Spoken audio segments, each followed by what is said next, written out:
আরে মিনার মা, আমাকে তো এক্ষুনি বীজ আনার জন্য শহরে যেতে হবে। এক্ষুনি যাবেন? এখনো তো সকালের রান্নাটাই হলো না।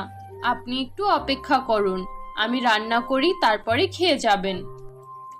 না না মিনার মা, এত সময় নেই, আমার এক্ষুনি শহরে যেতে হবে। কারণ কালকে সকাল থেকেই বীজ বোনা শুরু করতে হবে, তা না হলে ফসল ফলতে অনেক দেরি হয়ে যাবে। বুঝতেই তো পারছো। এখন বরং আমি আসি, রাস্তার মাঝে কিছু একটা খেয়ে নেব। আচ্ছা ঠিক আছে, যান। এইটুকু বলে মিনার বাবা শহরে চলে যায়। শহর থেকে আসার সময় এক কার অ্যাক্সিডেন্টে মিনার বাবা মারা যায়।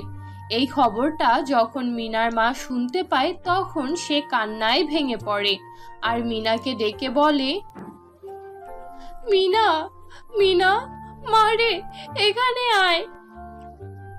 কি হয়েছে মা? তুমি এইভাবে কান্না করছো কেন? সবকিছু ঠিক আছে তো? কোনো সমস্যা হয়নি তো? মা, আমাকে কিছু তো বলো। তুমি এইভাবে কান্না করছো কেন? আমার কিন্তু অনেক চিন্তা হচ্ছে। মা রে, তোর বাবা আজকে সকালে শহরে বীজ আনতে গিয়েছিল। হ্যাঁ গিয়েছিল, তো কি হয়েছে?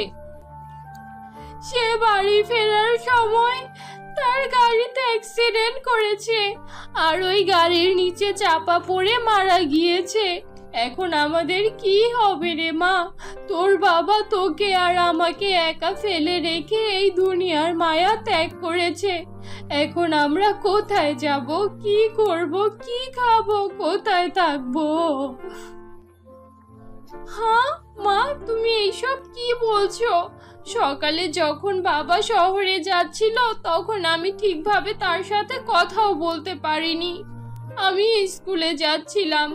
আমি তো বাবাকে একটু শেষবারের মতো প্রাণ ভরে দেখতেও পারলাম না মা।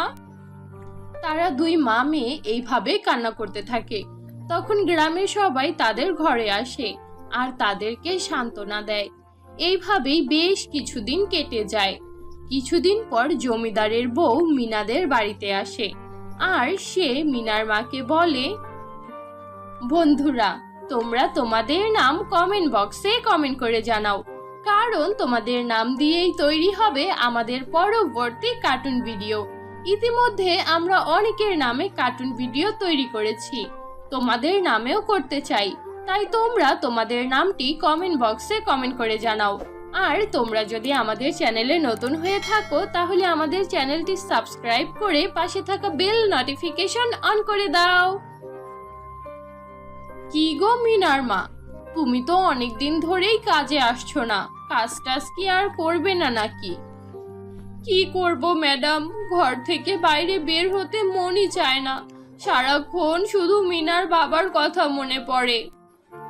হ্যাঁ আমি জানি তোমার সাথে খুব খারাপ হয়েছে, কিন্তু তুমি এইভাবে মন খারাপ করে ঘরের ভেতরে একা একা বসে থাকলে কি আর সবকিছু ঠিক হয়ে যাবে? এখন তুই যদি কাজে না যাস তাহলে তোর ঘরের খরচ কোথা থেকে আসবে? তোকে তো তোর মেয়ের আর তোর খরচটাও চালাতে হবে, তাই না? কিন্তু তুই যদি কাজে আসতে না চাস তাহলে তোর উপর জোর নেই, আমি বরং অন্য কারোর সাথে কথা বলে নেব। না না মালকিন, এমনটা করবেন না, আমি কাল থেকেই কাজে চলে আসব। আমি আমার সাথে করে মিনাকেও নিয়ে আসব, ও আপনার বাড়ির কাজ করে দেবে। ঠিক আছে, কোনো সমস্যা নেই, আমি তোর মেয়েকেও কিছু টাকা দিয়ে দেব। পরের দিন থেকে মিনার মা মিনাকে নিয়ে কাজে যেতে থাকে। কিছুদিন তারা দুই মা মেয়ে একসাথে কাজ করে, কিন্তু একদিন হঠাৎ করেই মিনার মা অনেক বেশি অসুস্থ হয়ে পড়ে, যার কারণে মিনাকে একা একাই জমিদারের বাড়িতে কাজ করতে যেতে হয়। অন্যদিকে জমিদারের মেয়ে রিমা মিনাকে একেবারেই সহ্য করতে পারত না। সে এক এক সময় এক এক ধরনের মিথ্যা কথা বলে মিনাকে বকা খাওয়াতো, তেমনি আজকেও। মা, মা, মা, দেখো, মিনা আমার লেহেঙ্গাটার উপর চা ফেলে দিয়েছে। আমার লেহেঙ্গাটা কত দামি ছিল, ও আমার লেহেঙ্গাটা একেবারে নষ্ট করে দিয়েছে। ওকে তুমি কিছু বলো না মা। কিরে কানার ঘরে কানা, তুই আমার মেয়ের লেহেঙ্গাটা নষ্ট করেছিস কেন? আগামী মাসে ওর মামার বাড়িতে একটা পার্টি আছে, এখন ওখানে ও কি পরে যাবে? হ্যাঁ, কিন্তু মালকিন, রিমা আপুর ঘরে তো আমি ঢুকিইনি, তাহলে আমি তার লেহেঙ্গায় কিভাবে চা ফেলবো বলুন? তাহলে তুই কি বলতে চাইছিস? আমি আমার লেহেঙ্গা একা একা নষ্ট করেছি আর এখন তোর নাম দিচ্ছি? মা, তোমার কাছে কি মনে হয় আমি আমার এত দামি লেহেঙ্গাটা নষ্ট করব? এটা আমার কত শখের লেহেঙ্গা ছিল বলো তো। তোমার আদরের কাজের মেয়ে আমার এই দামি লেহেঙ্গাটা নষ্ট করে ফেলেছে। এখন তুমি আমাকে এর চেয়েও ভালো একটা লেহেঙ্গা কিনে দেবে, তা না হলে আমি তোমার ভাইয়ের বাড়িতে যাবই না। আর হ্যাঁ, এই লেহেঙ্গাটার টাকা তুমি দেবে না, এই লেহেঙ্গাটার টাকা ওর বেতন থেকে তুমি কেটে রাখবে। টাকা কেটে রাখার কি দরকার? 2 দিন পর না তোর জন্মদিন? ওই দিন ওকে দিয়ে এত কাজ করাবো যে ওই লেহেঙ্গার দাম উসুল হয়ে যাবে। সকাল থেকে রাত পর্যন্ত যত মেহমান আসবে সবার খাতিরদারি যেন ওই করে দেয়। হ্যাঁ মা, তাহলে একদম ঠিক হবে। শোন মিনা, 2 দিন পর আমার মেয়ে রিমার জন্মদিন।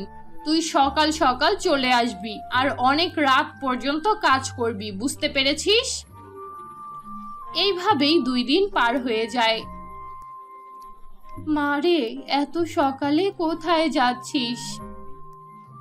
মা, আজকে রিমা আপুর জন্মদিন, পার্টিতে অনেক লোক আসবে, তাই আমাকেও সকাল সকাল ওখানে যেতে হবে আর সব কাজ আগে আগে শেষ করতে হবে।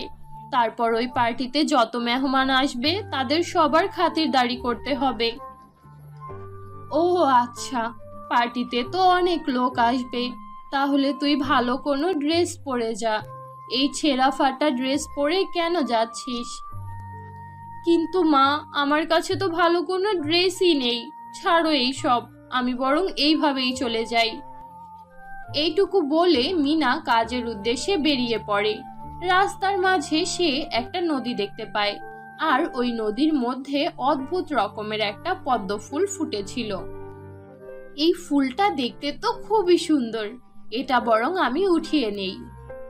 মিনা যখন ওই ফুলটাতে হাত দেয় তখনই ওই ফুলটা একটা পরীর রূপ ধারণ করে।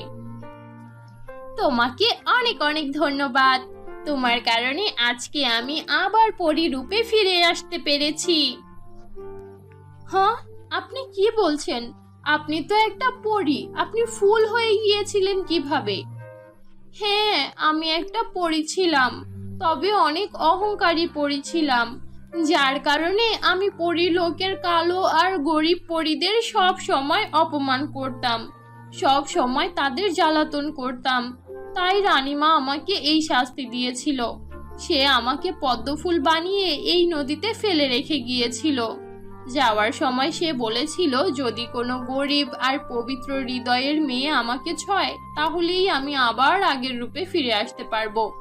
আজ তুমি আমাকে ছুঁয়েছো আর আমাকে মুক্ত করে দিয়েছো, তাই আমি তোমাকে একটা উপহার দিতে চাই। এই নাও, জাদুর পদ্ম ফুলের লেহেঙ্গা। এই লেহেঙ্গাটা পরে তুমি পার্টিতে যাও, এরপর দেখবে এর কামাল।